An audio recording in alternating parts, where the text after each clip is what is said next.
Hi, I'm Mary Cooke, and I'm running for state representative for House District 11. I support local grassroots efforts to regulate factory chicken meat farms. Large meat processors have been shown to be harmful to the health and well-being of rural communities.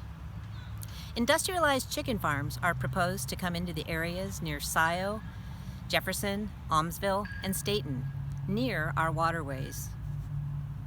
Millions of chickens means tons of poultry manure containing ammonia gas, which has the potential to pollute our air and water. Even breathing in small amounts of ammonia gas can cause irritation to the eyes, nose, and throat.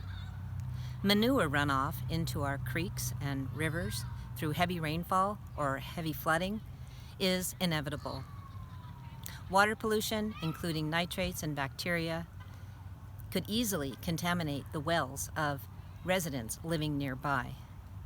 It takes millions of gallons of water each year to grow this number of chickens and poses a threat to the already limited water supply, and could also dry up wells of the residents living nearby. Oregon lacks laws to protect our air and water from such giant animal factories. As your state representative, I want to update Oregon laws to regulate industrial agricultural operations, to protect our farmlands and our watersheds. So we all depend on them, and I hope that you will continue to provide support to me and vote for me in the upcoming election in November. Thank you.